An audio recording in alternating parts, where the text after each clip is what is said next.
back to lecture number 2, and in this class we're going to actually dig into sociology. Last lecture was more just sort of introductory, give you a chance to read the chapter, get familiar with what sociology is about, but today we're going to get into the nitty-gritty of sociology. So first I want to give you a definition. What is sociology?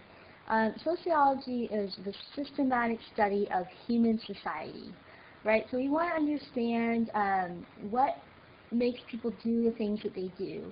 So we're definitely interested in behavior.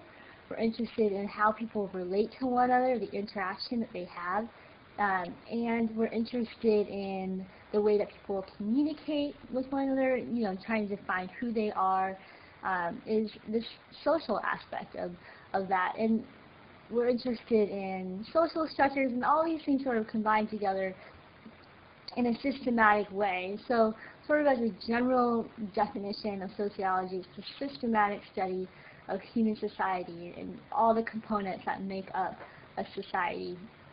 Maybe you have an idea. What is sociology? What is it about? Kind of think about that. Maybe write down a few things that come to mind when you think, okay, sociology is, and when you fill that in, look at it and maybe look back to your reading and see how that matches up. One of the things that might help, help us move forward in this class is really defining the purpose of sociology. So why do we even study sociology? Why is it important?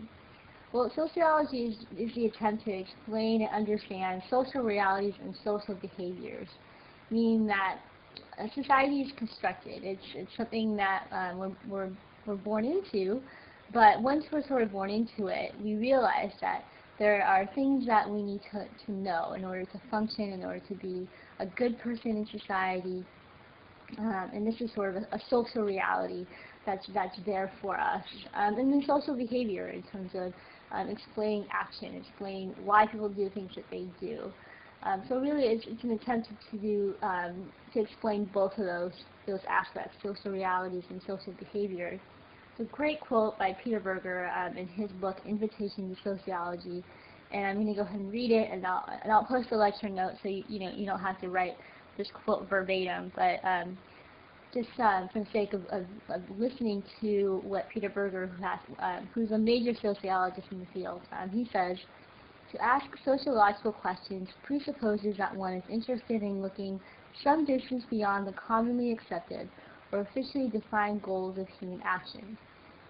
It presupposes a certain awareness that human events have different levels of meaning, some of which are hidden from the consciousness of everyday life. It may even presuppose a measure of suspicion about the way in which human events are officially interpreted by the authorities, be they political, juridical, or religious in character, end quote. And really this sort of gets at what sociology is about. And I think I mentioned this last time, that sociology is about looking at the common sense, things that we take for granted, things that we think, oh, it has to be this way, we have to act this way, this is what's appropriate.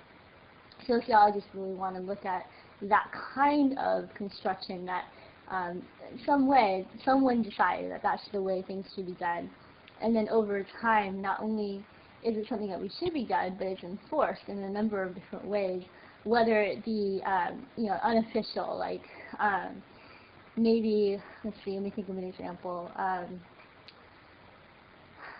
Maybe like when you're in a conversation and someone's interrupting you, right? This is something that isn't acceptable. So in some way you might want to tell that person, either non-verbally or verbally, that that's not the accepted way of behaving. There might be a more official way, say like if you're in a classroom, right, and you're interrupting the teacher or you're interrupting one another. Well, now there's sort of an authority in place that will say, look, you can't interrupt people. So, there's human behavior is this very complex thing, but in a sense we have an idea of what is right behavior and what is wrong behavior, and we might not even realize it until we look at it carefully.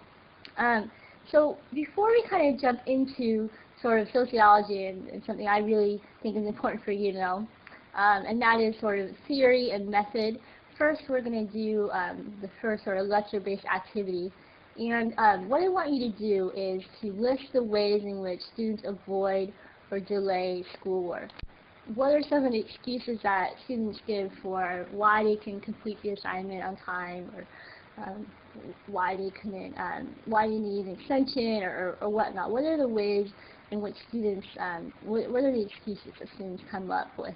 So I want you to generate a list, just for 5 minutes, go ahead and pause the lecture, just generate as much as you can in 5 minutes, and then come back for the next part of the lecture.